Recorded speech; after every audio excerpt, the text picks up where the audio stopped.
is, as we now know, Charlie McAvoy has extended with the Bruins. Next year, the contract kicks in. I believe it's 8 years, and it's 9.5 is the AAV, correct? That is correct. Okay, so what I want to kind of go off here is, now you were not here the last time we did this. Is I want to quickly look at, instead of top 15, I am going to show you the top, get this, the top 10 highest paid defensemen in the league, but we're going to look at it for it next year. Are you ready for this? Sure. Because you got to admit, this is pretty nuts, the way contracts are looking up. While I'm getting this up, because I've just realized that I closed it by accident, what have these last few contracts made you think when it comes to Morgan Riley? I don't think it's changed my opinion on the Morgan Riley contract. I think these are young Norris contending defensemen who are signing. With the except, like I said, I think we had this discussion last episode. I take Makar, Hughes, and McAvoy. I put them in a box, and I say these are the guys who are going to be contending for a Norris for years to come. Mm-hmm. Once Hedman and the likes of him, that caliber of elite talent, decides to retire or start to drop off, these are the guys who are going to replace him, as well as Adam Fox. I realized I forgot Adam Fox, who won the Norris last year. Like the four of them, we will see. We'll see what Fox's contract looks like, by the way, next year. That's going to be a big ticket. A big one. Jones, Werenski, and Darnell Nurse are, I don't put them in the same box as I think they're vastly overpaid, if I'm being honest. Sorry, say those names again. I heard Nurse. Werenski, Jones, and Darnell Nurse. Those three guys that got paid this summer. Would you not argue they are vastly overpaid?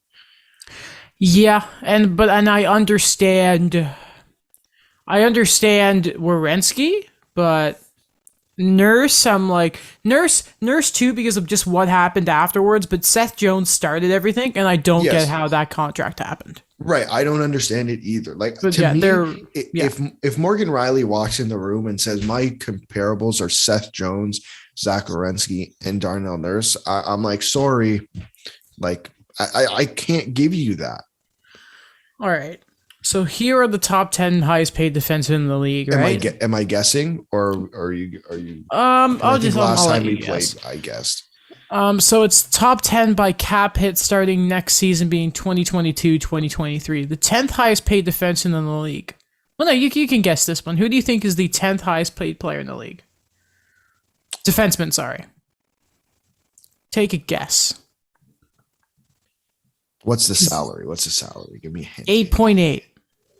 Oh, Alex Pietrangelo. Yeah. Yeah. The 10th highest paid. 9th is Dougie at 9. Yeah. Same with Makar at 9. Roman Yossi at 9.59 because numbers. 6 is Darnell Nurse at 6.25. 5 is McAvoy at 9.5. Same with 4 is Seth Jones. Werenski is still 3 at 9.5, and then Ozzy Dowdy at 11 and 11.5 Carlson. So again, Hamilton and Pietrangelo, probably the most of your impressive right side of Team Canada, are 9 and 10. Heiskanen's 11. Here's what really makes me mad. Hughes is 19. Ekblad is 21st. McDonough is 25th. And Victor Hedman is 17th at 7.875. Yeah, there's multiple defensemen on that list that are missing, for sure. And I think, again, like, there's just guys who are vastly overpaid, and good for them for getting paid, man. Like, I can't even be mad at that. It's just, how do you let that happen? There's not a consensus among GM. Like, do you think Seth Jones would have got 9.5 if he hit the open market? I don't see how. Because if there were other defensemen setting the market, because if that deal doesn't happen, maybe the Oilers don't go 8 years with Darnell Nurse and they do the other term they were talking about, because apparently that was kind of late. Werenski, I doubt gets that much because obviously he would go off of, okay, so the guy who just left got that. I want this and a little bit of spare change afterwards. I don't see it happening. I mean, look at what Jeff Petrie got last year at 6.2 being extended by Montreal. Right. Like the market, like Jones in Chicago changed everything. That's the really big problem. Like even with centers, we saw an established market, like first line centers are getting like between like 7 and like 8.2 for like the more proven echelon guys on like that last big 28 deal. Yeah.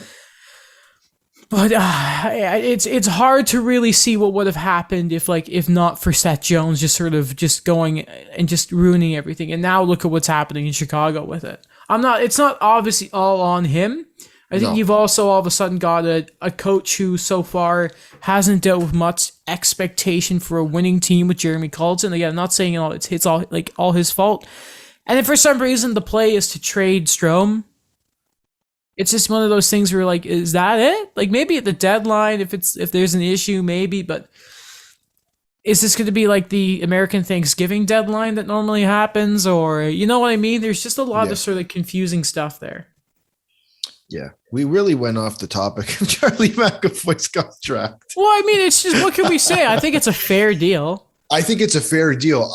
Do you think, and I'm stealing this from somewhere, from probably Jeff Merrick's show or 32 Thoughts, but they were talking about how does it change the pay structure of Boston? Okay, all right. I'm getting so sick of this narrative, by the way. Because we both know this. Marchand didn't take less. No, he didn't. He signed the same deal as like Goudreau and McKinnon did at the same time, okay? Bergeron's contract, when did he even sign that thing? Forever ago. It's such bullcrap. Pasternak, no, but it's the mentality. But Pasternak had a good season. Pasternak. But he wasn't won the Rocket Richard Pasternak. He was like the comparable was Eyes Nylander. He had 80 points in the year he signed the contract. The year 1 second. I can't do it. He had 70 points in 75 games. That's almost point a game. Yeah, what was it? What's the cap hit again? Like 6.6. 6.6. Yeah, so think of it like that. How many goals did he have that year? He had 34. Yeah, so before that, a 40-goal scoring winger with Vlad Tarasenko was like 7.5. So maybe it was a bit less, but that was before the Pasternak-Bergeron line became a thing. If we want to say Pasternak, sure, the rest of them did not take them. I refuse to believe that. I refuse to believe it. Now, does it kind of say to the rest of Boston? Maybe, yeah, but at this point, I mean, who on the Bruins is going to command super money now? Especially because, they're like, if they need a core guy signed, I mean, at this point, it's like no one else is there right now. No, because let's be honest, like, wait, how much longer does Pasternak have on his deal? This year and next year. Really? Yeah. But so think of it like this though. Next year, now Krejci's money is going to be gone. Well, no, sorry, he is because he was a UFA. Well, think of it like this. They gave Krejci to Hall, pretty much. Yeah. So, but think of it like this, right? Okay. Yeah. Bergeron's money will be gone, and the Bruins will be rebuilding by the time that contract is up. Because in 2 more years, Bergeron will be gone, or he will no longer be Patrice Bergeron. Like, that is a fact. Sure. And by then, like the moment, not to mention Brad Marchand's 32 now. Yeah, Brad Marchand 33. And the moment Pat falls off, they're screwed. So like by then, I doubt Pasternak's going to be a problem, especially because he's like, I played the game for free. Because remember that whole dumb narrative when he's like, this, but he still took all the money in the world. Yeah.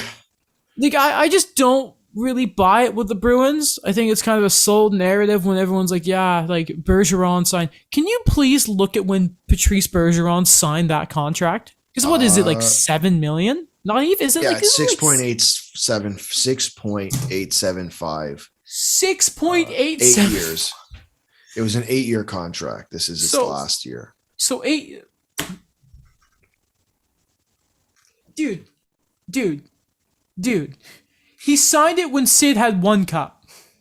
Yeah. That does not count. I'm sick of people using the Bruins. I'm sick of it. It is not real. It's not. I refuse to believe it. Patrice Bergeron did not expect, when he signed that deal, to all of a sudden be playing his best hockey at like 35 and Pasternak to turn into like the Czech version of Alex Ovechkin, to be the best Czech player since Jaromir Jagr in the league. I refuse to believe So it. he signed that literally, let's see. He signed this deal on July 12th, 2013. So this is a full year before his contract ended. It was also the same year that they lost in the Cup final to the Blackhawks. Wait. Would that have did he play with the punctured lung then or 2011? Because think of it like that. How dumb would it have been to? Okay, no, I'm not having it. I don't believe it. Like to answer your question though. I think the age. It's not even just McAvoy doing it. It's a new wave of young players deciding that hi there, I'm just gonna sort of go and sign the money now that I want. I mean, like, how many bridge deals are we really seeing anymore? It's not many. Just the Patterson one this year. Yeah, and that was such a necessity. And even that is, what was that, 5 years? 3. Three. Okay, so it's a real bridge. But even that was what, around 7? It was less than Hughes, but... It was the Barzal deal, essentially. Remember when bridges were like 2-3 years at 3 million, 2.8? Carey Price's bridge was 2.8. Yeah. PK's was like 2-3 million. Yeah, and then now there was this weird shift that it was that 6 year deal where it was like, well, it's a bridge deal. It's like, oh hey, Aho has a bridge. No, walked him straight to free agent. A bridge now walks you to free agency or a year before where you just do a qualifying offer. Yeah, that's what the bridge is now. That's not what a bridge. What a bridge is 2 to 3 years, 3 max. Yeah. You're supposed to prove the bridge deal is to prove yourself. You don't prove yourself over 5 years. You don't. You can do it in much less, especially with the way the game's going. But about McAvoy, like what you were saying about this deal, I'd much rather pay these guys now. Like, let's say you sign McAvoy to, because this is his bridge deal, right? He's on his bridge deal currently. What you can do, sign him to another 3-year bridge deal. Yeah, what was it, like 2-3 years, and it was like 4.9-ish or around there. Yeah, 3 years, 4.9. Yeah, that was a legit one where you kind of knew, okay, so like McAvoy's going to come out of this. Yeah, well, it's better than if you do another short-term deal and he's gone, and then he just walks anywhere else and they give him all the money. Because, and even the other guys like Makar, like who signed the 8-year deal. I would much rather pay, if I'm the Avalanche, pay Cale Makar $9 million over 6 years. Yep. Then say, okay, I'll give you 3 years at $6 million, and then I'll have to pay you double that next time around. The cap savings aren't necessarily what we think it is.